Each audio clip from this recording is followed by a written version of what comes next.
Здравствуйте, дорогие наши зрители, земляки, соседи по Средней Азии и Центральной Азии.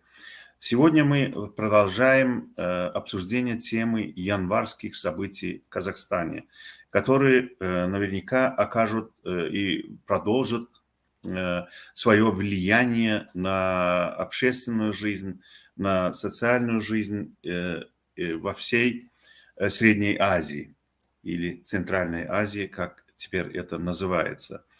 Для этого, чтобы вот эту тему обсуждать и вместе с вами как бы пытаться разобраться во всем, что произошло, ибо многое до сих пор не ясно никому, в том числе и нам.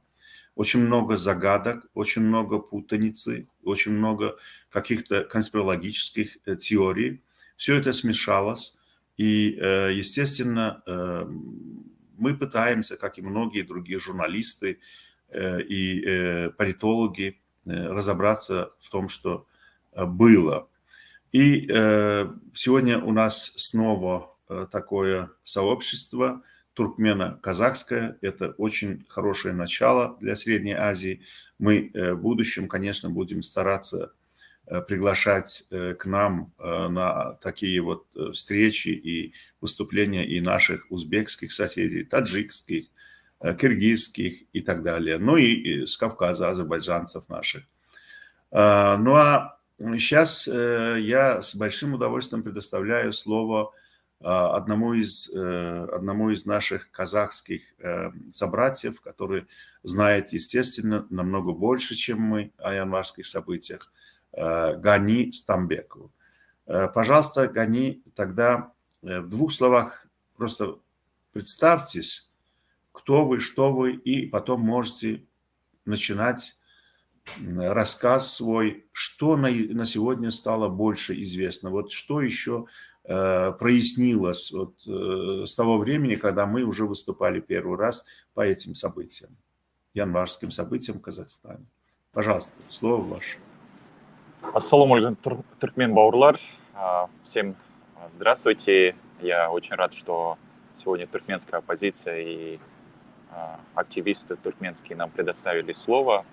Я надеюсь, что в будущем вся Центральная Азия, народ Центральной Азии проснется, и мы сможем мирным способом изменить режимы в наших странах и создать реально рабочее правительство, которое будет работать на интересы наших народов.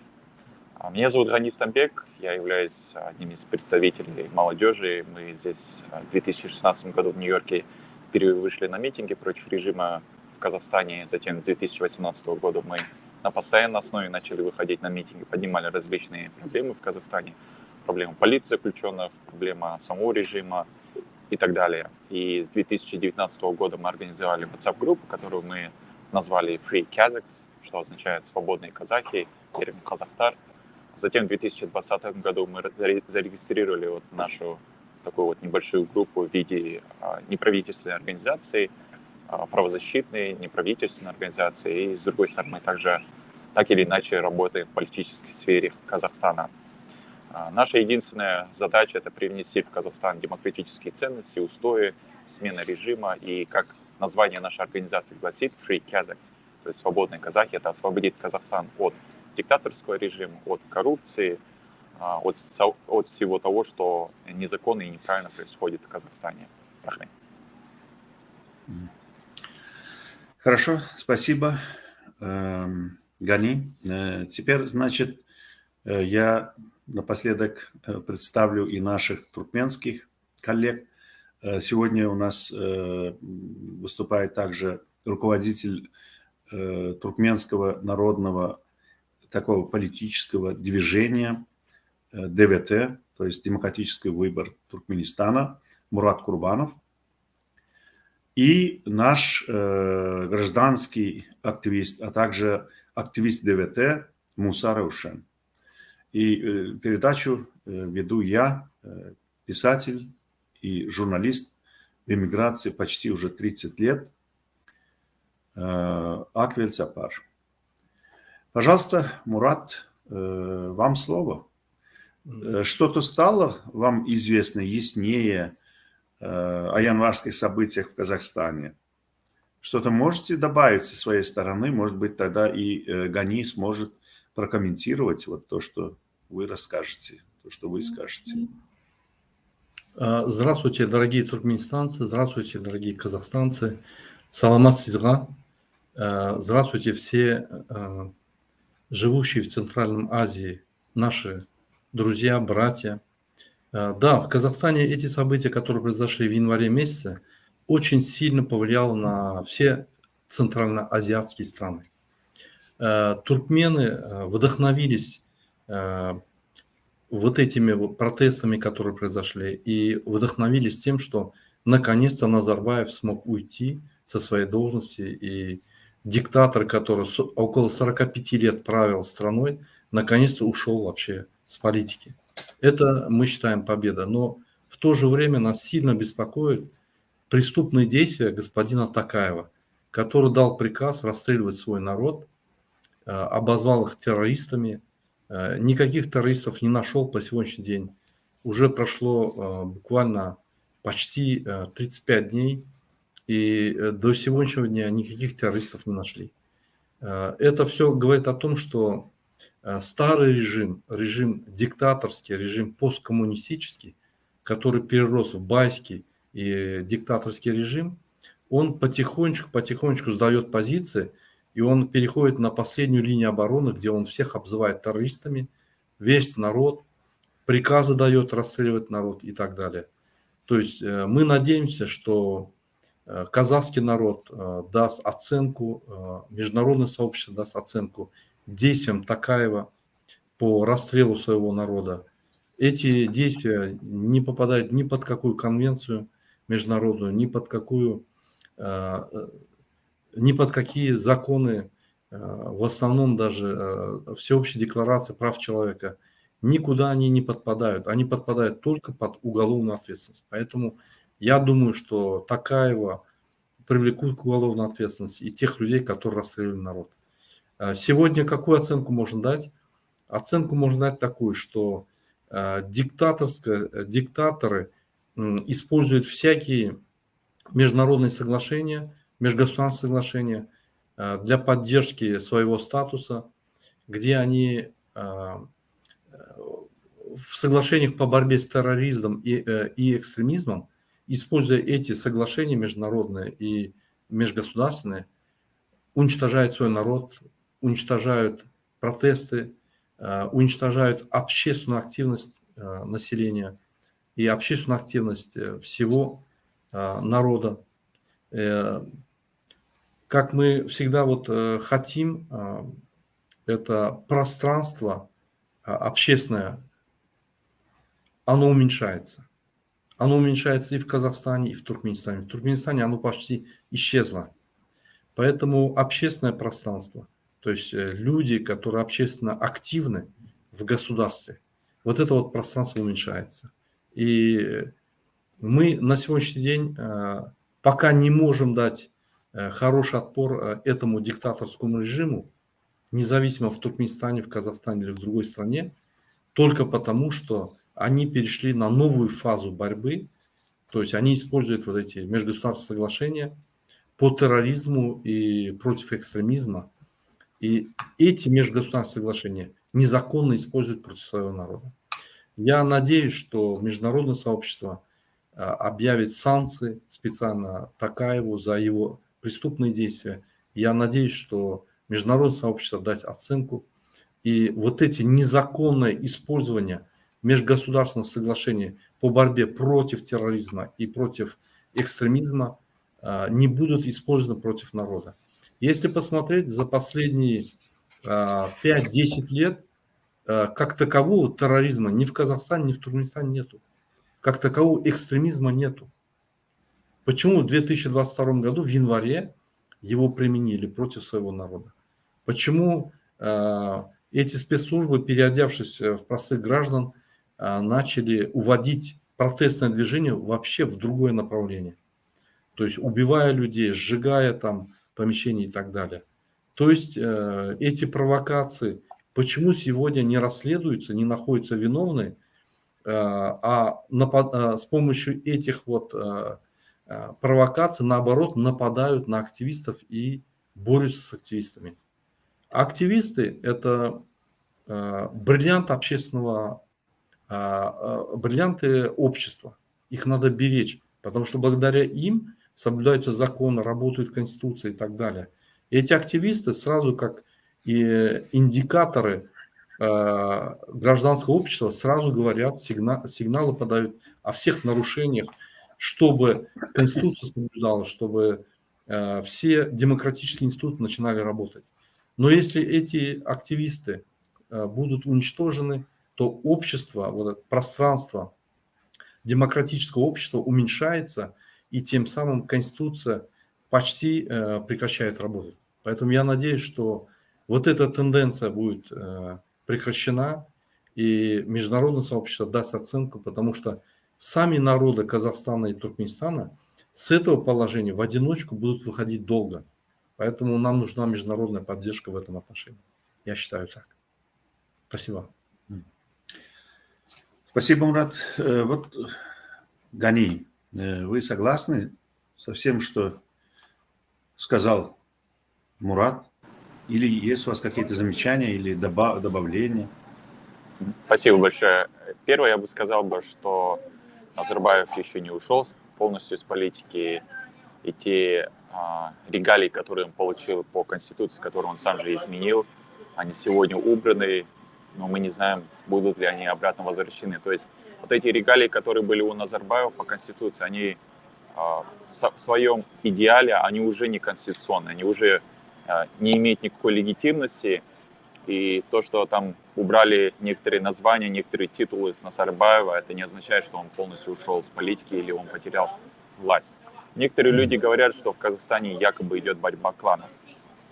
Я бы насчет этого усомнился бы. Почему? Если опираться на исторические факты, например, скажем, Советский Союз взять, когда скончался Сталин у себя на даче, там выступили несколько кланов, начали между собой бороться. Это был Берия, Лаврентий Берия. И, насколько помню, против него объединились Молотов и Хрущев, которые в конце концов посадили Берию в тюрьму, и там же он и ушел полностью с политической арены. Поэтому я смотрю так, если идет политическая борьба, реальные кланы между собой воюют, то война там будет уже конкретно насмерть. То есть один клан полностью должен истребить другой. Здесь в политике не бывает такое, что якобы кланы между собой как-то договариваются, давай ты там, пожалуйста, уедь, пожалуйста, там отдай свои титулы, и все будет хорошо, а мы здесь дальше будем сами управлять балом. Я в этом очень-очень сильно сомневаюсь. Я думаю, люди в политике, они очень прагматичные люди, и лучше, конечно, убирать своих противников полностью. Это исходя из их ценностей. Здесь конкретно что мы видим? Мы конкретно не видим, чтобы, например, Назарбаева кто-либо посадил в тюрьму.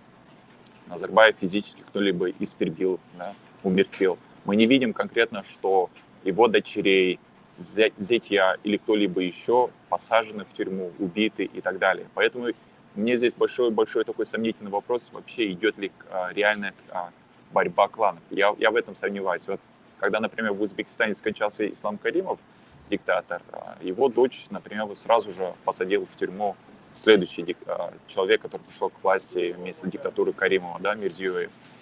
Там мы видим, что идет сразу же очистка от прошлого клана. Здесь же в Казахстане мы не видим реальной очистки. То есть вот это вот какая-то там перегруппировка, снимание каких-то титулов, это абсолютно ничего не означает. У нас в Казахстане часто происходит так. Снимают тебя с одной должности, люди успокоятся, через полгода тебя возвращают в другую должность. Или то же самое, например, племянник Назарбаева, который был якобы убран из замначальника КМБ, его обратно поставили на какую-то другую должность.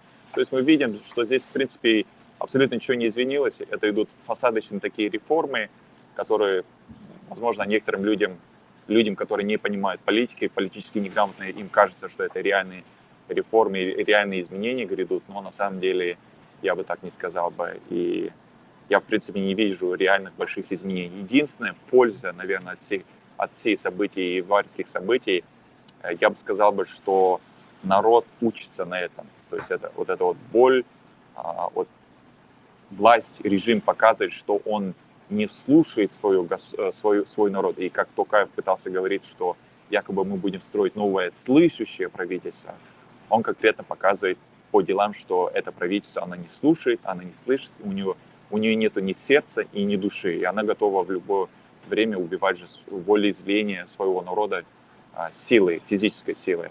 И я думаю, народ из-за этого более будет политизироваться, более будет политически грамотно, будет более просвещаться.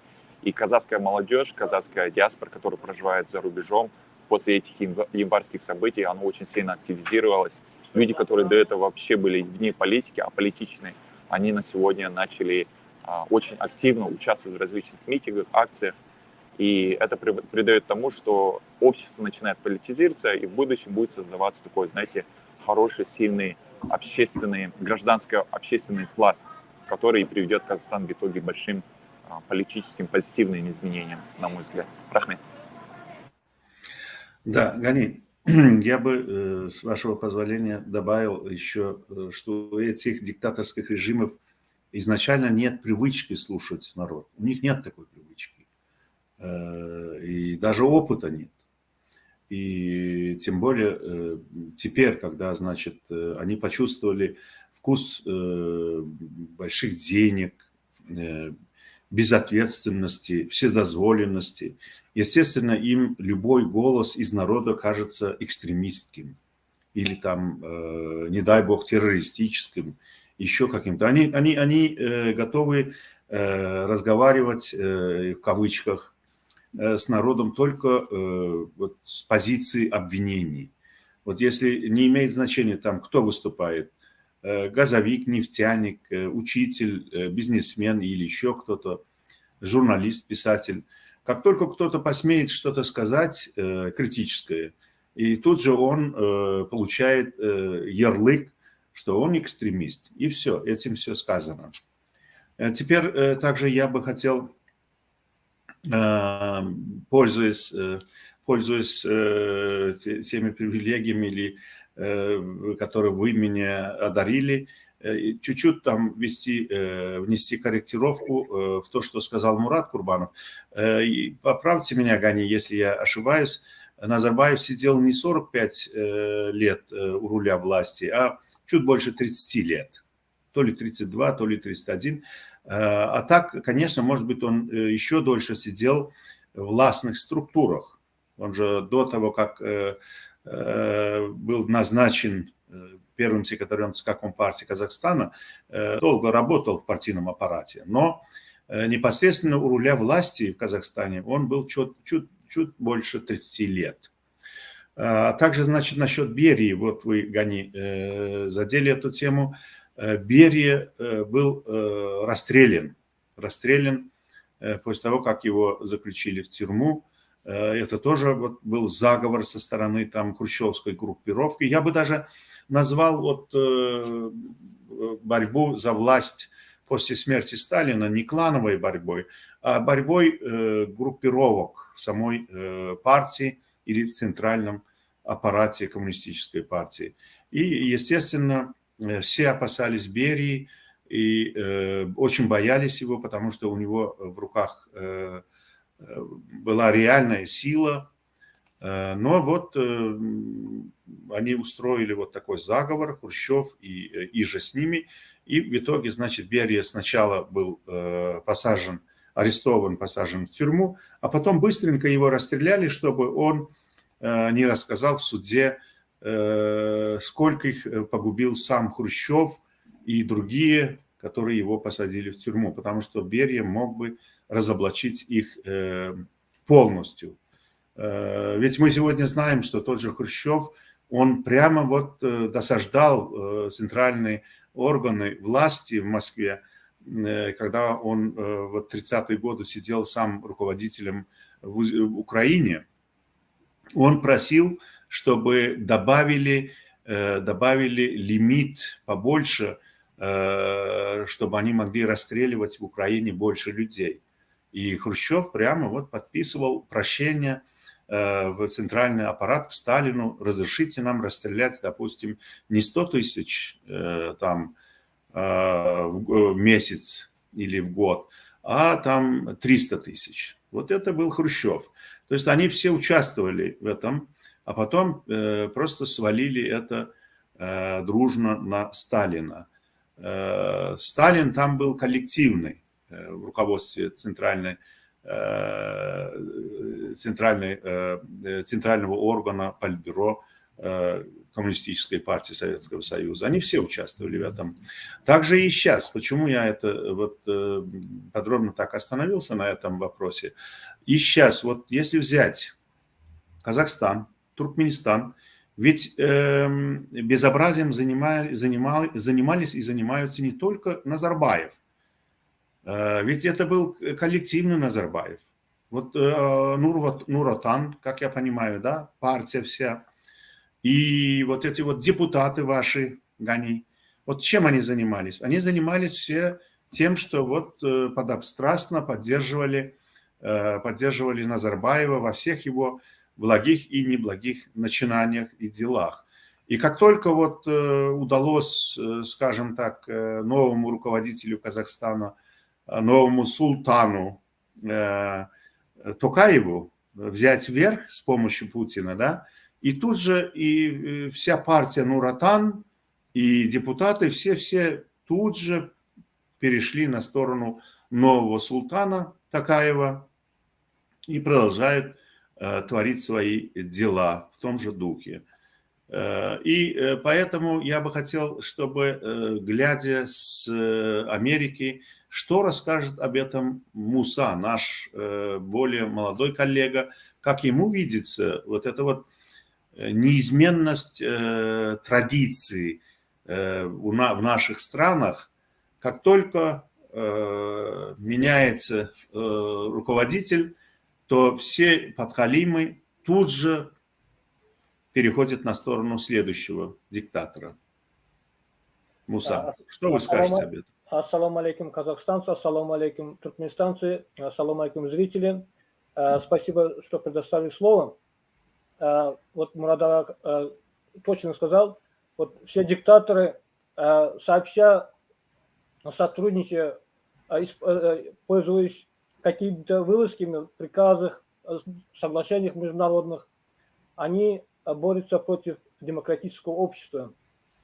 Также мы должны сообща бороться за свободу, потому что только борясь сообща, сотрудничая между собой, соседями, братскими народами, можно добиться свободы и демократии. Я очень рад, что Гани участвует в нашем эфире. Вот вы, Версапарат, точно сказали, вот они, все диктаторские режимы, все под копирку, будь то он Назарбаев или Курбанкулы, Ниязов или Иммали Рахман, все они одинаково действуют. У меня больше вопросов о Гани, потому что, как мы знаем, Казахстан и политическим, и социальным, и экономическим развитием он впереди, также в демократическом обществе он более активно выступать. Мы видели в январских событиях, внимательно следим за ним. Есть международные уровни, какие-то предлагают санкции против Токаева.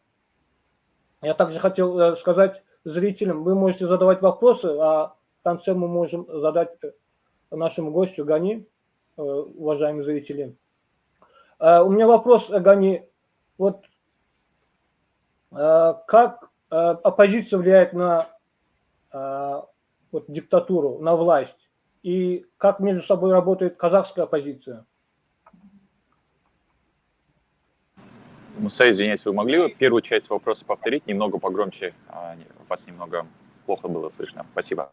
Да, вопрос, как оппозиция, казахская оппозиция влияет на власть, на изменения? Какие рычаги влияния могут подействовать на вот, принятие реформ, социальных, политических реформ? И как между собой оппозиция содействует? Есть ли у вас сотрудничество между собой? Спасибо большое за вопрос. Первое, я бы хотел немного сказать отсылку по поводу первой части, что мы разговаривали о коллективном Назарбаеве. Я извиняюсь за background шум.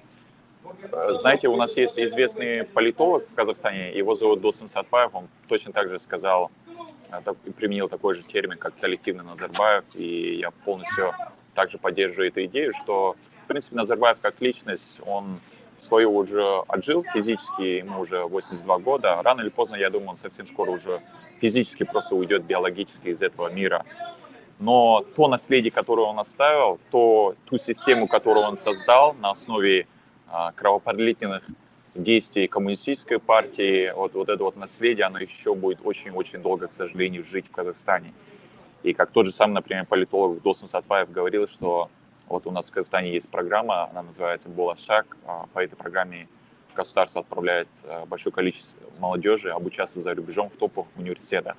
И якобы изначально была такая идея, что эта молодежь, которая обучится в лучших университетах мира, возвращается в Казахстан, и они здесь уже будут проводить какие-то экономические и другие позитивные реформы, и это своего рода создать такой пласт меритократии, то есть власть у лучших, да, власть профессионалов, компетентных людей. Но, к сожалению, именно вот эти вот булашакеры, как мы их называем, люди, которые обучились за рубежом, они очень быстро строили систему и стали частью этой системы. И они даже, более того, помогают этой системе еще больше набираться, я бы сказал, знаете, такого охвата, лучше управлять народом, больше употреблять много новых технологий, пиар, маркетинг и так далее. Вот.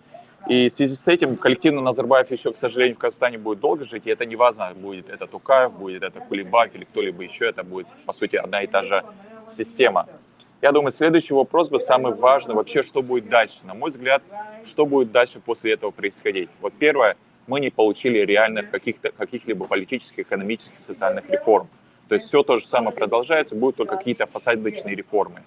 На мой взгляд, последующие несколько лет, 2-3 года, может быть, даже и 5 лет, этот режим будет продолжать делать и другие ошибки. Большие будут еще в Казахстане, к сожалению, трагедии. Вот, например, в прошлых годах у нас была трагедия, когда у нас дамба прорвалась, да, там Ахтарали затопило.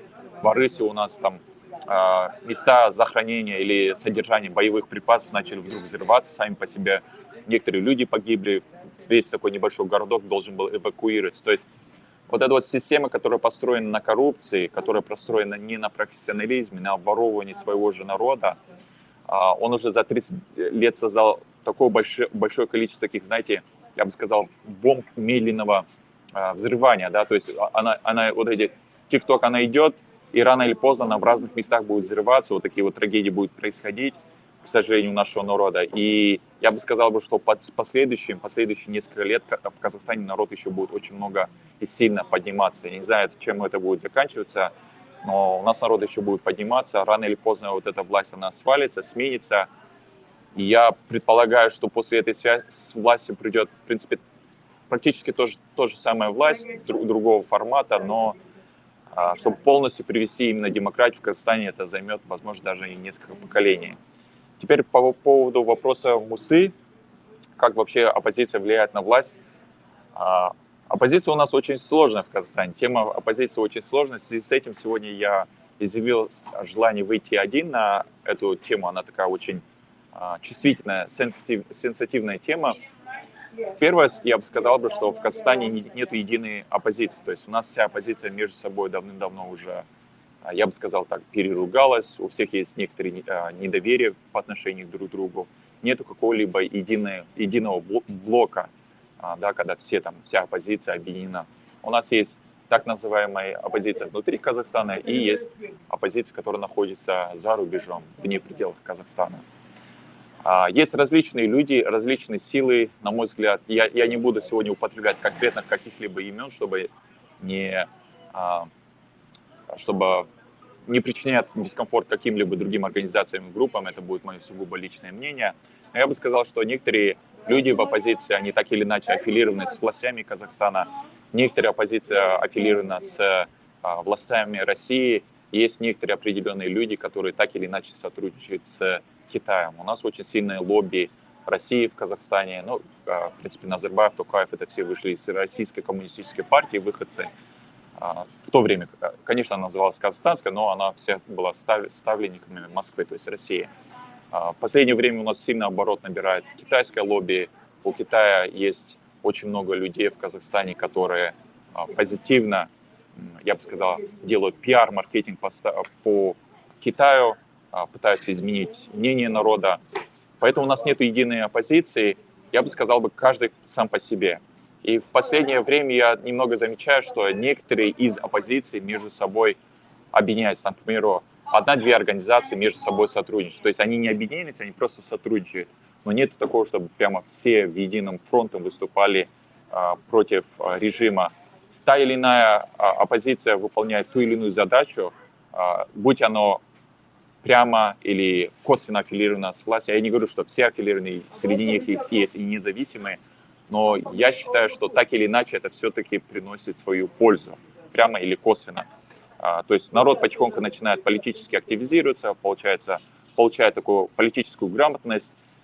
Некоторые оппозиционные деятели думают, конечно, о своих личных амбициях, там, к приходу к власти или сохранению своих активов и так далее. У каждого есть свои цели, задачи, но так или иначе, я думаю, в целом это позитивно влияет на наш народ. И даже, например, у нас в 2019 году были выборы, они были абсолютно фальсифицированы, и у нас якобы выходил лидер от оппозиции, его звали, даже забыл, как его звали, этого человека, с головы вылетело. Вот у нас выходил лидер якобы из оппозиции, и он себя пиарил, очень сильно пиарил. Некоторые люди начали ему верить, многие люди начали за него просто голосовать. И в итоге, вот по данным независимых наблюдателей во всех участках в Казахстане, да, предвыборных, он лидировал по именно опросам, да, по опросам он лидировал, он выигрывал Токаева во многих регионах Казахстана. Но Косанов, у него фамилия Косанов, но, к сожалению, когда сами выборы закончились, то есть начался уже подсчет, он еще до выявления результатов, кто же выиграл, а кто проиграл, он уже официально заявил и поблагодарил Токаева с его победой, хотя не было еще официальных, реальных данных о том, что кто-либо выиграл или проиграл. То есть он был, по сути, человек, который слил, как мы употребляем такой сленг, он слил всю оппозицию, все вот это вот прооппозиционно настроенные люди, они очень сильно на него обозлились. То есть он, весь народ, как бы вам сказать, просто отдал Токаеву, и все. Понятно. Это негативно, но с другой стороны народ на этом и учится. Рахмет. Да, но я думаю, что это так похоже на нашу ситуацию, когда якобы участвует на выборах там 6-8 человек, там до 9 человек, и каждый, кто, в общем-то, ведет якобы свою борьбу за власть, за президентское кресло, на своих встречах там заканчивает свои призывы «голосуйте за Гурбангулы Бердымухамедова». То есть это настолько игрушечно, настолько это все постановочно, что вот эта вот демократия якобы и альтернативные выборы, альтернативные кандидаты. Мы думали, что такое возможно только у нас в Туркменистане, но теперь вот слышу, что у вас также все происходило. Но я чуть позже хотел бы задать вам вопрос. Можете что-то вспоминать за это время, пока мы будем некоторые вопросы сам поднимать с Мурадом Курбановым. Вот о чем я хотел бы спросить. Вот Токаев, он для меня, например, он совершенно был темной лошадкой. То есть я знаю, что он работал там в международном плане, якобы был дипломатом, чего он сам успешно опроверг вот в январе 2022 года своим бесчеловечным, жестоким, просто преступным приказом там стрелять по демонстрантам, митингующим без предупреждения. Вот тот час для меня не стало дипломата Токаева, а появился такой диктатор, жестокий диктатор Токаев. Вот он откуда появился? Я бы хотел потом задать вам этот вопрос, Гани. А сейчас у меня вопрос к Мураду Курбанову, который, наверное, сейчас может коротко сравнить вот ситуацию казахскую и нашу туркменскую. Как мы можем избежать тех ошибок, которые были допущены казахстанской оппозицией, казахской оппозицией, когда вот начались вот эти неожиданные, на мой взгляд, просто спонтанные митинги и демонстрации в Казахстане. Вот у вас есть какие-то на этот счет соображения, Мурат? Туркменская оппозиция, я имею в виду демократическую оппозицию. У меня никаких надежд, что-то хорошее может сделать номенклатурная оппозиция, не осталось. Эти люди слишком отсталые, слишком они увязли в междоусобице и так далее и тому подобное. А вот демократическая оппозиция, она на сегодня буквально помолодела с приходом этого нашего народного политического движения ДВТ, Демократический выбор Туркменистана. И поэтому и у многих людей очень большие надежды с активистами и с силами, которые объединились вокруг Мурада Курбанова, Муса Рушен и других наших ребят, молодых ребят. Вот вы, пожалуйста, Мурат, скажите тогда ваши соображения. Спасибо. Может быть, уже сегодня надо готовиться уже к этому? Да, спасибо за представленное предложение. Я бы хотел дополнить первый вопрос. Когда я говорил около 45 лет Назарбаев у власти, если посмотреть, он с 1979 года является первым секретарем ЦК Компартии Казахстана. Это в советской как бы системе руководитель. В 90-м году его избрали президентом. До этого он был президентом Верховного Совета. То есть он был всегда руководителем. Мурат, начиная с 89-го, наверное, он стал первым секретарем ЦК Компартии Казахстана. С 79-го вот Нет, с 89-го. Потому что до 86-го года, я вам сейчас напомню, это мы чуть-чуть старшее поколение, и это происходило прямо вот перед нашими глазами, и поэтому мы помним четко это. В 86-м году сняли Кунаева, Динмухамеда Кунаева, первого секретаря ЦК Компартии Казахстана, и поставили Колбина, русского руководителя, который, тем более, как я помню, он не был казахстанцем, со стороны как бы из России, если не ошибаюсь, его взяли да поставили первым секретарем ЦК Компартии Казахстана. И из-за этого в 1986 году вот казахская молодежь, казахстанская молодежь вышла на очень решительные демонстрации, которая была подавлена силой. Но, тем не менее, Горбачев и его соратники, видимо, сделали свои какие-то выводы и скоро все-таки сменили Колбина Назарбаевым. Вот Назарбаева, если не ошибаюсь, вот в каком году, Гани, если вы помните и напомните, вот после 86-го года, где-то через год или через два поставили Назарбаева. Если не ошибаюсь, 88-го, да. 88-го, возможно, да. А потом в 90-м году, естественно, когда был парад суверенитетов, так называемый, и Назарбаев назначил себя президентом без альтернативных выборов, и Ниязов, как вы помните. Вот так все было. Да. В общем, он стал в 1979 году первым секретарем ЦК Компартии. Нет, в 89-м. А в 84-м, ну я читаю Википедию, а в 84-м по 89-го он стал председателем Верховного Совета. В 88-м году, в 86-м году действительно Колбин стал секретарем ЦК Компартии Казахстана. Начались беспорядки. В 89-м году он взял опять эту роль первого секретаря ЦК Компартии Казахстана.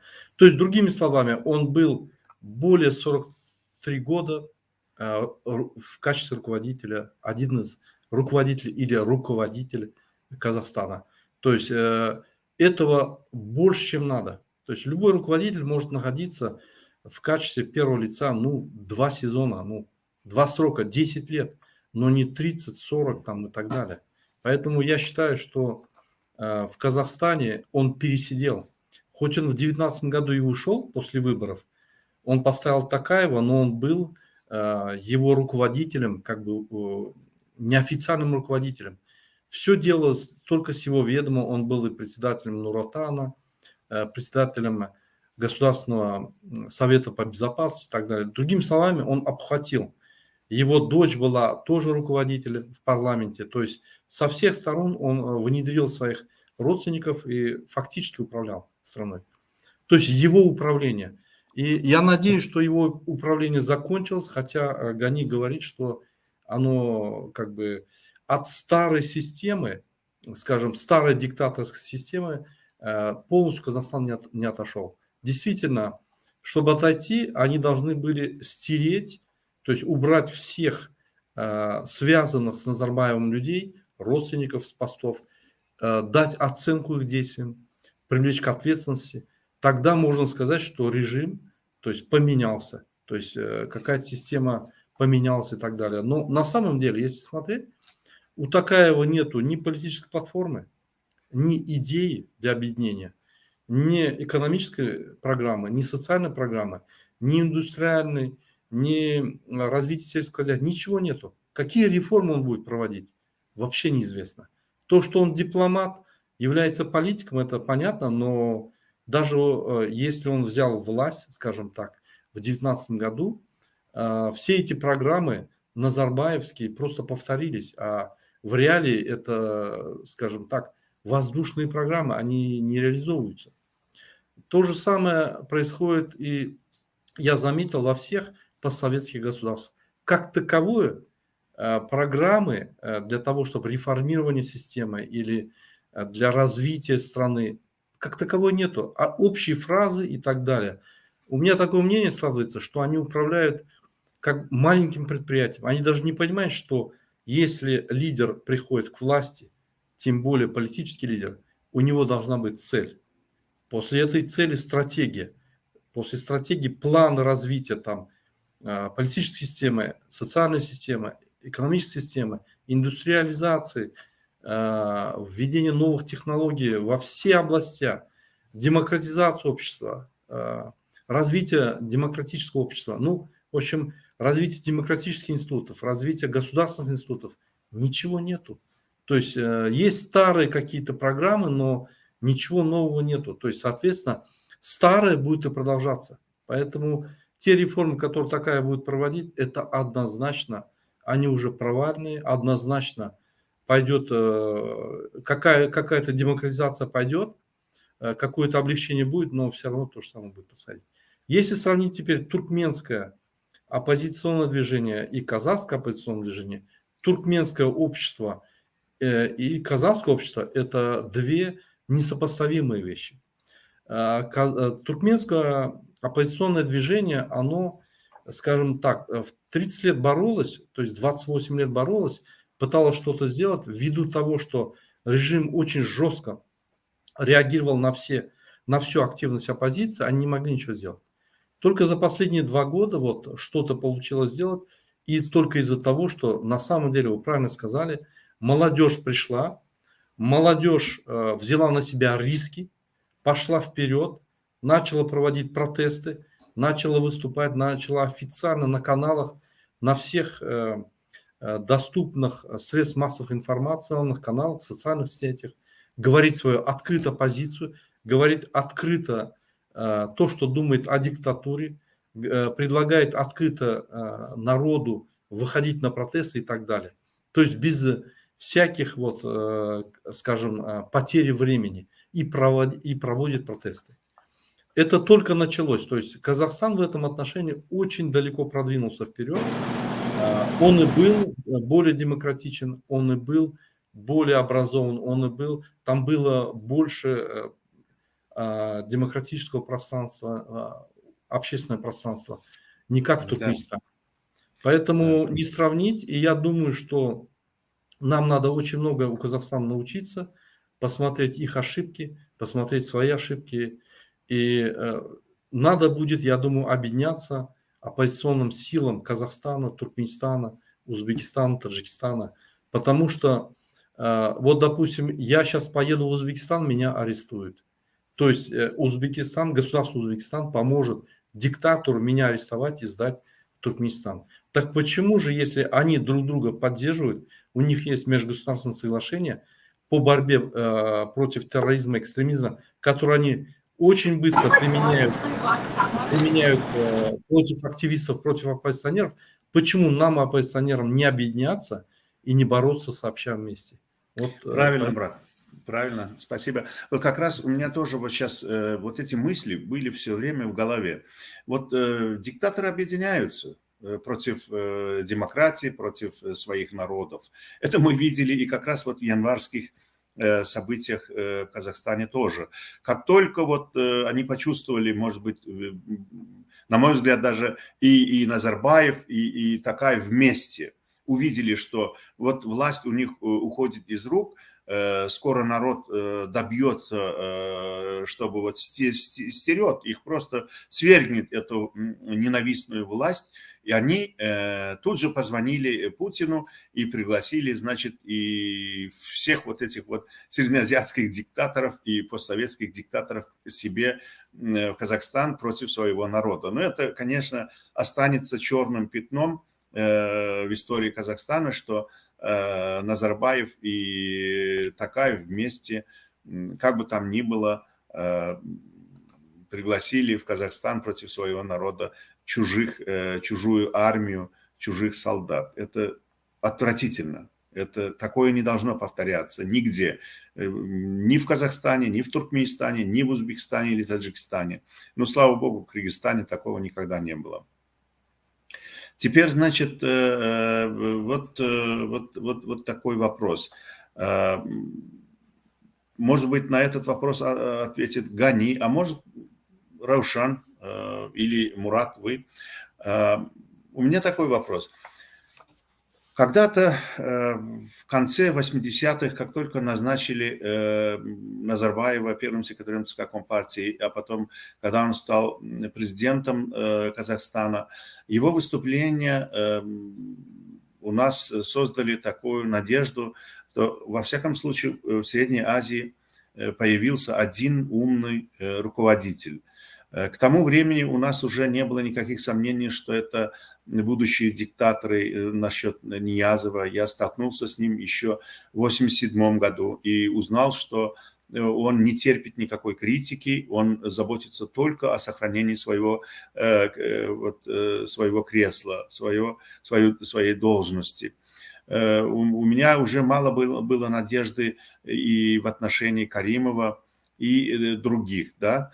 Но вот насчет Назарбаева у меня лично были очень большие надежды. Я думал, что вот Назарбаев, он более разумный, он никогда не станет диктатором, он казался более образованным и действительно мудрым по-восточному, по нашему туркменским, по нашим и казахским, и традициям, да.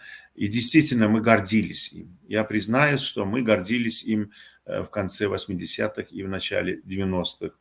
Но потом события, увы, пошли по другому пути развития. Вот в чем проблема, Гани? Кто из Назарбаева сделал диктатора? Казахский народ или российская поддержка безудержная? Или и вот его окружение, как вот подхалимы, вот эти лизоблюды бесчисленные, вот как он стал диктатором? В конце концов, вот теперь он опозорился. Он дошел до того, что сам инициировал из-под тишка переименовать столицу Казахстана, Астану, Нур-Султан. Ну так не делает умный человек. Или он уже в старческие свои годы отошел от демократических понятий, понимания, что такое демократия, что такое зло, что такое добро. Что произошло? Какие изменения произошли в Назарбаеве? Можете об этом рассказать коротко? Спасибо большое. Вопрос по поводу, почему именно Назарбаев и когда вдруг так сильно изменился. Я думаю, это, наверное, человеческая сущность. Я когда-то до этого приводил пример на прошлом нашем с вами онлайн-дискуссии о Максимилиане Робеспьере. человек, который якобы выступал тоже за своего рода позитивные изменения, справедливые изменения, и когда он с помощью людей и других активистов, они свергли режим короля, затем король попрощался со своей головой через гильотину, он совсем скоро сам же стал диктатором и сам же начал убивать людей, делать пытки тех людей, которые его критиковали, тех, которые не соответствовали тем его ценностям, которые он предполагал. Поэтому, наверное, скорее всего, это в первую очередь человеческая ценность. Я думаю, наверное, бывают некоторые личности, люди, которым так или иначе везет в жизни, может быть, они оказались в правильное время, в правильном месте, и затем это своего рода, наверное, и испытание. Не каждый человек может выдержать вот такую, знаете, бремя власти. Бремя власти, по-моему, я никогда у власти не был, но изучая, читая историю, я считаю, что это что-то такое очень сложное, сильное, и не каждый обычный человек может остаться до конца обычным человеком. Вот. Я бы, наверное, сказал это. И мне просто на ум пришло, что вообще вот в Казахстане, когда Назарбаев пришел первым к власти, да, как бы сказали, первым секретарем, ведь он пришел к власти путем больших интриг. То есть это было еще когда, сколько, 32-33 года назад, он еще уже тогда, он был человеком не совсем с хорошими моральными качествами. То есть он изначально уже был таким очень амбициозным, политический интриган, который готов сделать все ради власти и ради личной власти. И вот именно из-за его интриги скинули с власти Конаева, он обманул Конаева. Там даже есть, по-моему, где-то статья Конаева, где он так и говорит, что его Назарбаев предал, он доверял Назарбаеву, он думал, что Назарбаев это наше новое поколение, которое изменит Казахстан в лучшую сторону, а на самом деле не так. И есть также, например, архивное видео 1998 года, где Назарбаев прямо и говорил, что первое, он не будет оставаться больше 2 сроков. В то время у нас по Конституции президент не имел права избираться больше 2 сроков, но затем он позже изменил себя, назвал титулом лидера нации, на которого эта статья не действует. А затем он в этом же в архивном видео сказал, что никакие его родственники не придут к власти вместе с ним, да, и затем он говорил, что, не знаю, его там дочеря и так далее, никому не останется власть после него. Хотя, в принципе, то, что он говорил в 1998 году, он через 5-10 лет, он абсолютно все это же как раз-таки и реализовал. Поэтому я лично сомневаюсь, что человек вдруг неожиданно, знаете, был хорошим, таким морально чистым, хорошим человеком, патриотом, и вдруг там где-то неожиданно поменялся. Я думаю, это было изначально. То есть сам человек, я извиняюсь за употребление такого слова, сам человек был изначально гнилым. Он им был, он им есть, и он им остается быть. Вот. И, к сожалению, вот у нас был один такой поэт, и мы называем интеллектуально-духовная элита Казахстана в 30-х годах. Его звали Ахмет Байтурсунұлы, поэт. Он сказал, знаете, проблема в Казахстане то, что хорошие люди с моральными качествами, они не идут на власть. Но люди с плохими моральными качествами, они всегда идут к власти, они очень амбициозные, и всегда происходит так, что нами управляют люди морально больные. То есть я его фразу немного перефразировал, но идея такая. Вот. Спасибо. Спасибо. Я бы хотел добавить тоже. Да, секундочку, я бы хотел поблагодарить Гани за то, что он вот привел очень хорошие, интересные факты из жизни молодого Назарбаева. Я, к сожалению, не знал, что он устраивал интриги против Динмухамеда Кунаева. Естественно, Кунаев был брежневского такого типа руководитель, но, тем не менее, вот если он рассказал о том, что случилось в его окружении, и тем более что-то связанное с Назарбаевым, это, конечно, заслуживает внимания. Но, тем не менее, вот опять-таки я скажу, что это не только я в то время уважал Назарбаева, но и Многие мои туркменские писатели, коллеги уважали. Я даже помню вот одного из них, буквально он выразился так, вот Агагельды.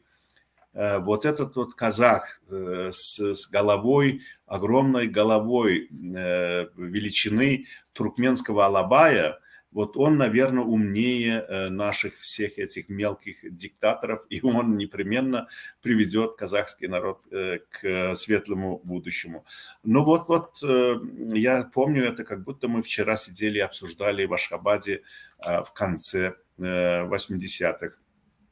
Теперь, пожалуйста, Мурат, можете Да, добавить. спасибо за предоставленное слово. Вот нам видно было, в то время мы смотрели телевизор, все транслировалось, Назарбаев выступал как реформатор. На самом деле, когда советский строй падал, то есть в 82-м, 83-м, 85-м, это перестройка, все, и новые лица начали выходить, мы все думали, что это наконец-то люди пришли, которые будут поднимать страну, реформы проводить и так далее. Они были просто политические мошенники, шулеры. Если посмотреть на Назарбаева, он тоже пытался. Начал хорошо, все, пошел. Как 2 срока прошел, он посмотрел, народ его тоже облизывает, народ для него все делает. Он посмотрел, давай я продолжу до конца. Народ его типа поддержал, и дальше пошло по наклонной вниз.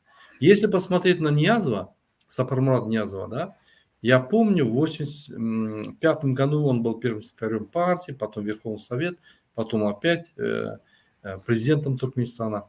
Он вначале тоже проводил реформы, выступал на пленуме ЦК КПСС, когда еще выступал как реформатор, молодое поколение. То же самое, такое же лицо, такой же имидж, как Назарбаев был. Я помню даже его выступление во Франции, он выступал, говорил, и вся Франция смотрела на него как на реформатора.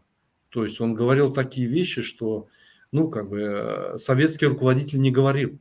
Это было просто их политическая, скажем, политическая маска. Как они прошли первые 5 лет, они сразу ушли в диктатуру. В 90-м году он стал президентом, Ниязов. Уже в 93-м, 94-м пошла диктатура мощно. В 95-м он уже начал там, до этого воров закона, а потом уже начал руководителей сажать, привлекать их и так далее, и так далее. То есть установление диктатуры пошло жестко. Туркменбаши первый назвал город в Красноводске, но Назарбаев его переплюнул. Он в столицу назвал своим именем. То есть у них, у всех, среднеазиатских диктаторов, да, у них судьба почти одинаковая. Я не думаю, что это связано только с диктаторами, это связано и с народом. У нас в традициях, да, уважение старшим, уважение руководителю идет, но диктаторы это уважение принимают в прямом смысле слова как, значит, как рабство. Они думают, что все, они уже рабы. Они меня как бы хвалят. Он сразу в голове как бы имеет в виду, что это уже не страна, не люди, это мои рабы. И начинает свои, значит, беззаконные действия. Я думаю, что если бы народ Туркменистана в 91-м, 92-м, 93-м жестче был бы, и народ Казахстана, то Назарбаевых и Ниязовых бы не было, Бердымухамедовых. Поэтому я думаю, что вот с двух сторон, и самое главное, это в централизиатских странах, она имеет одну форму, допустим, в Украине, Беларуси, России другую форму. И вот нам надо как бы одна форма диктатуры, нам надо объединяться и выработать механизм, как с этим бороться, вот оппозиционным, я имею в виду демократическим силам, да, не номенклатурщикам. И на самом деле выработать, изучить это все, выработать мощную стратегию и как бы побеждать эту диктатуру. Спасибо. Да, спасибо, Мурат. Если можно, пожалуйста, снова напечатайте вот слова Алана, нашего земляка. Он, кстати, вот коротко и очень хорошо сформулировал вот этот вот вопрос, который мы сейчас пытаемся вот выяснить. Вот Алан, наш земляк, говорит: у меня вопрос всем. Считаете ли вы, что борьба против диктатур выходит за рамки одной страны и принял международный характер? Я соглашусь с такой постановкой вопроса. Действительно, борьба против диктатур и диктатуры такой глобальной, в глобальном смысле, выходит за рамки одного народа, одной страны и национальности. Я думаю, что мы действительно должны бороться совместно, вместе против наших диктатур. К этому нас подталкивает и такое проявление. Как раз, как было здесь уже отмечено, диктаторы-то наши, они сотрудничают и очень тесно против оппозиции, против диссидентов, против, как они вот любят называть, против цветных революций. Они называют цветными революциями любой протест народа. Даже если никого не будет там, никакого даже вот зарубежного корреспондента не будет, да, и вдруг в Туркменистане произойдет сейчас смена власти, тем не менее, я не сомневаюсь, что и Токаев назовет это цветной революцией, которая была подготовлена из-за рубежа, и Путин назовет, и другие. С большим удовольствием назовут. Но это не меняет ситуации. Народы должны бороться за свое будущее, за демократические реформы и преобразования, и за справедливость, в конце концов. Почему народы должны отдавать на разграбление свою отчую землю кланам Назарбаевых, кланам Бердымухамедовых, Ниязовых или там Имам Али Рахмоновых, теперь уже даже труднее сказать, Имам Али Рахман, и того же нового узбекского диктатора. Вы посмотрите сейчас, что происходит. Буквально вот в Пекине, когда вот открывается Олимпиада, состоялось вот открытие Олимпиады, и тут буквально как пионеры на просмотр или комсомольцы как на смотр полетели все наши среднеазиатские диктаторы. Там и узбекский диктатор, там и, если не ошибаюсь, таджикский, и, естественно, Гурбангулы Бердымухамедов, туркменистанский диктатор, и Путин, и ваш Токаев, дорогой Гани.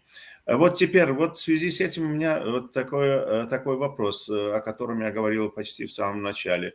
Вообще, вот этот Касым-Жомарт Токаев, откуда он появился? Неужели сам Назарбаев его выпистывал, его вырастил и из-под тишка готовил на свое место? Почему он ему так бесконечно доверял, если он всего через 2 года его опростоволосил, если можно так выразиться?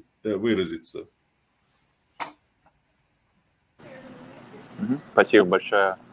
Я бы хотел, наверное, перейти к первой части вопросов и хотел бы просто свой комментарий сказать. Вот я как-то смотрел и в интервью Гордона на YouTube-канале, я не помню, какой там человек конкретно выступал в виде спикера, но так или иначе он был связан с властями Советского Союза, и он как бы делился своим опытом политическим, и он там сказал, что у Назарбаева была такая идея, чтобы он возглавлял Советский Союз. Я не помню, какой он конкретно титул преследовал, то ли премьер-министр, то ли президентом. Я знаю, что во время Горбачева титул в Советском Союзе изменился на президента с первого секретаря, насколько помню.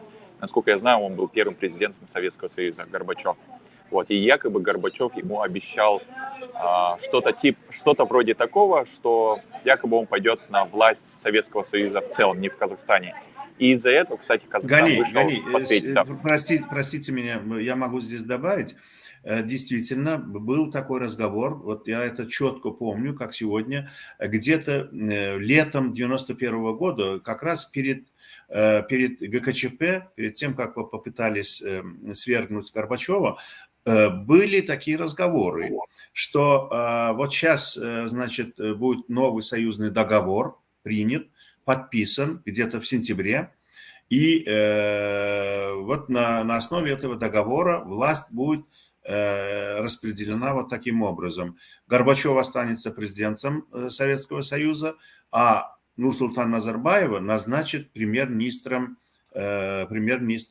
Советского Союза. Вот такие разговоры были, я помню это.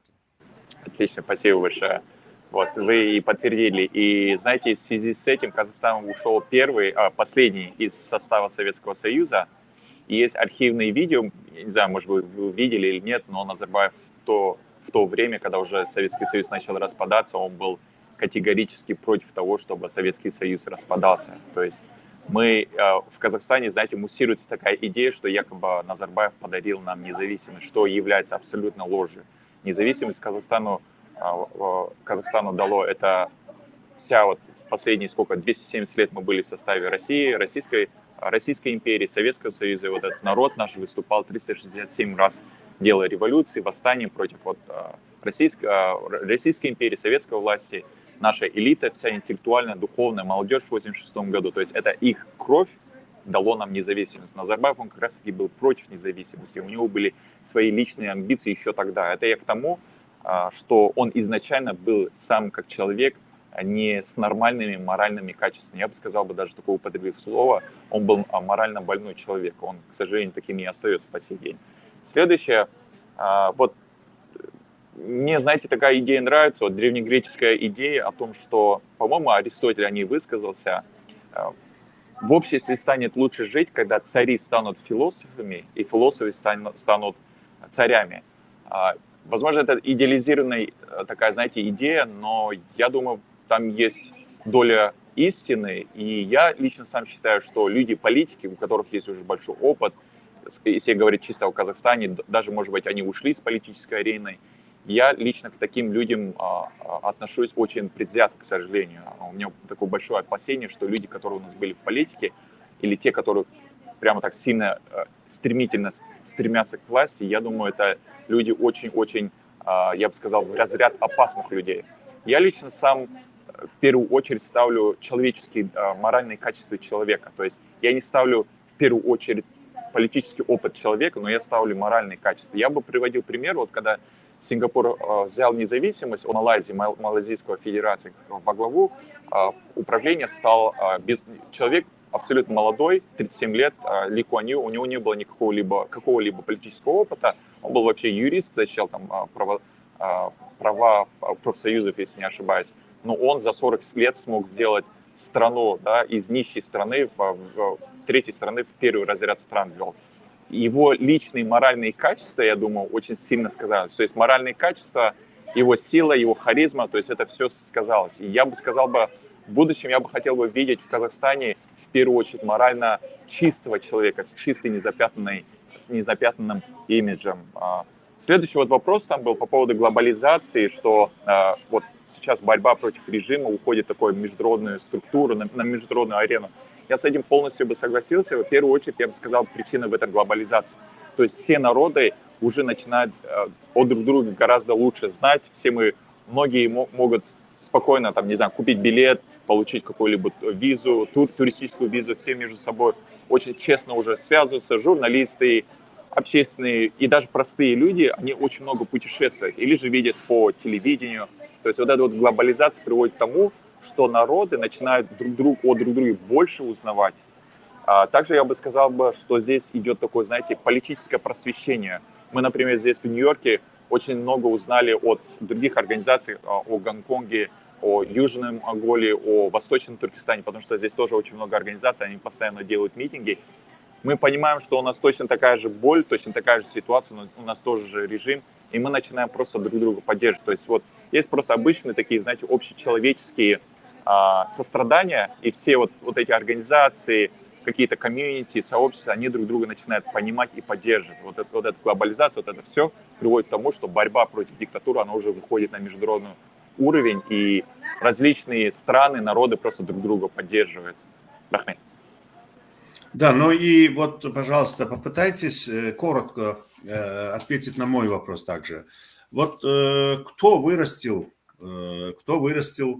Токаева, Касым-Жомарта Токаева, не сам ли лично Назарбаев, которого он, естественно, через 2 года всего лишь после того, как он стал президентом, подвел под монастырь, как говорят на русском.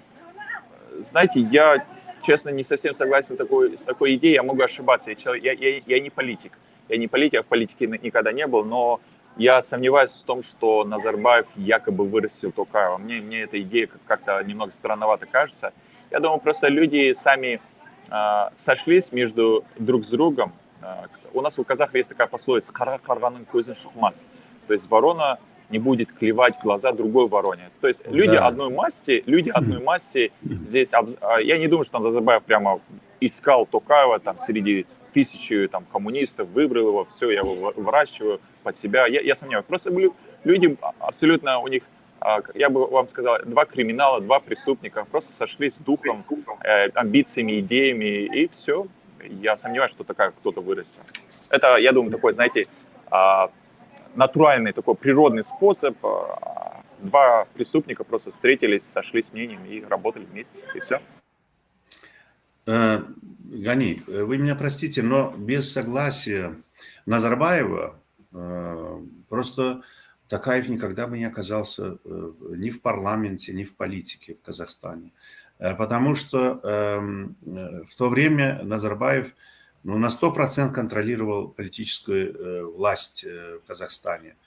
И что он выбрал своим преемником именно Токаева. Вот почему? Вот, может быть, в следующий раз, в нашей следующей передаче вы сможете на этот вопрос более обширно ответить. А сейчас у нас, к сожалению, уже время закончилось сегодняшнее. И спасибо вам всем за интересный рассказ и живое такое участие в нашей сегодняшней передаче. И теперь можете коротко, просто начиная с нашего молодого коллеги Муса, сказать свое последнее слово на сегодня. Но имейте в виду, наши эти встречи будут продолжаться с вашего согласия. И в следующий раз мы снова продолжим пытаться разобраться в январских событиях. Сегодня мы больше касались как бы предтечи вот этих событий, да, и поэтому как бы мы не так часто называли вот события, вот сколько погибло людей, что там Токаев как себя вел и Назарбаев как себя вел. Они, конечно, повели себя отвратительно в этой ситуации. Они повели недостойно себя. Эти люди недостойны казахского народа и руководить казахским народом. Мы очень высоко ценим свободолюбие казахского народа, и мы знаем, мы всегда были соседями, и чем я горжусь всегда, никогда в истории, ни разу не было войны между туркменами и казахами. Вот чем я горжусь, еще что никогда не было войны между туркменами и азербайджанцами. А с кем у нас были какие-то войны в истории, этого не должно повторяться. Значит, как вот нам подсказывал и подсказывает наш земляк Алан, мы должны совместно бороться за демократию в наших странах в Средней Азии. Ну, пожалуйста, Муса, теперь. Да, я хотел бы добавить насчет Назарбаева, его интеллект, в силу своих ресурсов. Казахстан очень богатый, природные ресурсы, и местоположение между супердержавами России и Китаем, интеллигенции, правительству, как бы они были обязаны быть умными, интеллектными, балансировать между Россией, Китаем и Западом. Поэтому у них как бы в политическом плане и насчет свободы они больше добились успехов, чем мы.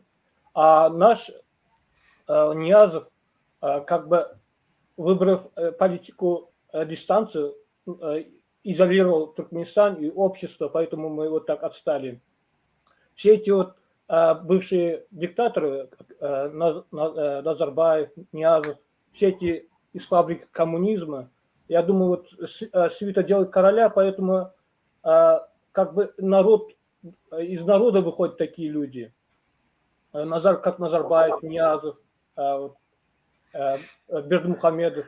Я думаю, надо провести как бы десоветизацию, избавиться от советского прошлого, не советского культуры, а рабского менталитета, который навязали во время Советского Союза.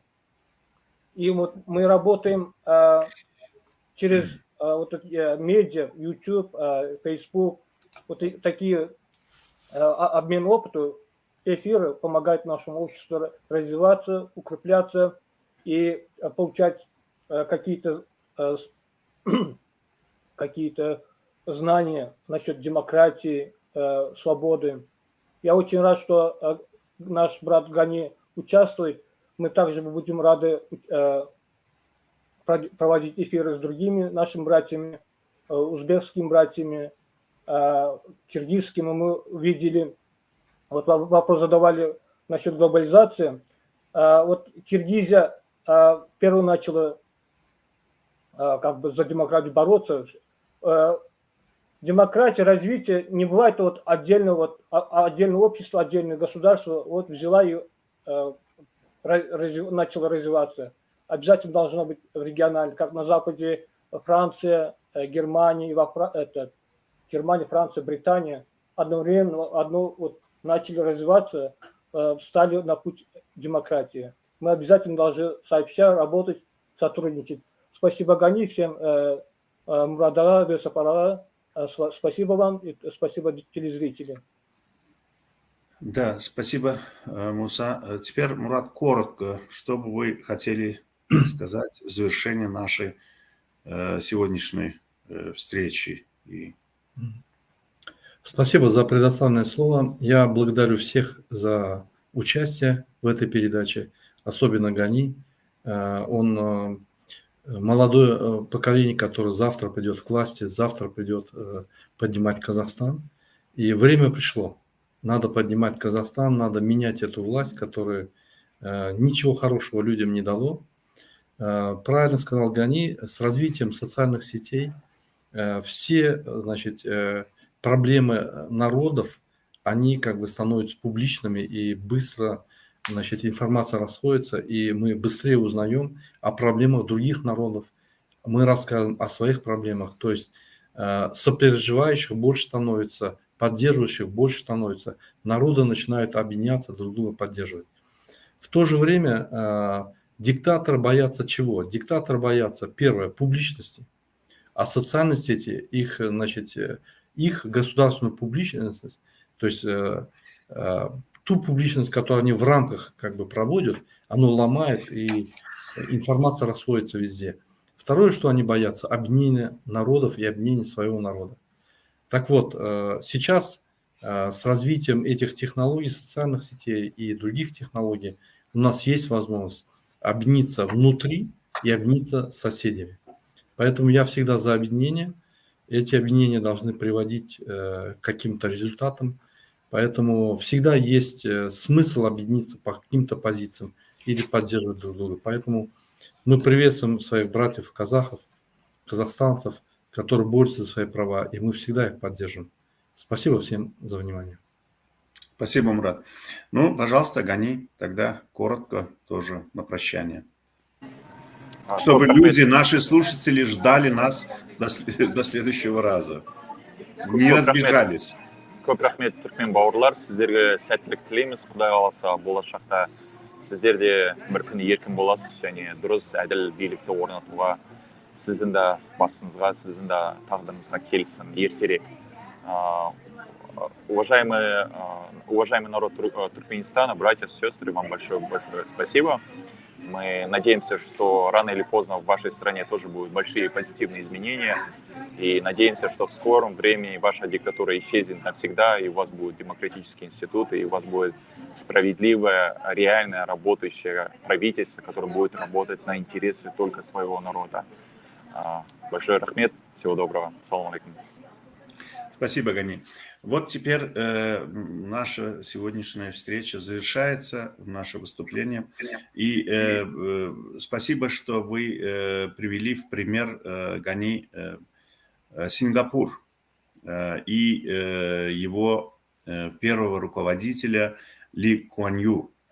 Если не ошибаюсь, Сингапур добился своей независимости государственной где-то в середине 60-х годов прошлого века.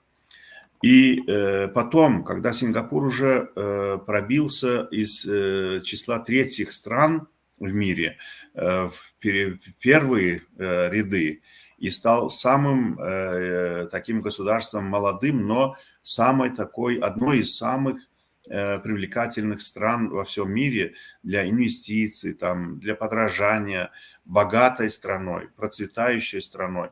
И когда задавали вопрос к первому премьеру Ли Куан Ю, он ответил так. Вот когда я стал премьером нового государства, беднейшего государства, которое только-только добилось своей независимости от Малайзии, передо мной были две дороги, две альтернативы. Значит, разбогатеть самому и сделать богатыми членов своей семьи, или же сделать так, чтобы страна наша стала самой богатой или одной из самых богатых стран, и значит, и тем самым, чтобы весь народ стал богатым. Я, как он сказал, пошел по второму пути. То есть я хотел, чтобы наш народ, наша страна стала богатой. И вот я этого и добивался со своими соратниками. Увы, к сожалению, к великому моему сожалению, после независимости в наших странах наши диктаторы пошли как раз по ошибочному пути. Они озолотили свои семьи, членов своей семьи, сами озолотились, но страну они сделали нищими. И народы свои оставили нищими. Вот в чем и ошибка, трагическая ошибка наших диктаторов и их отличие от первого премьера Сингапура Ли Куан Ю. Спасибо всем за участие в нашей сегодняшней передаче. И, дорогие наши зрители и слушатели, спасибо вам, что терпеливо нас слушали. Мы с вашего согласия продолжим наши такие международные и межнациональные встречи. И до следующей нашей встречи. До свидания. До свидания.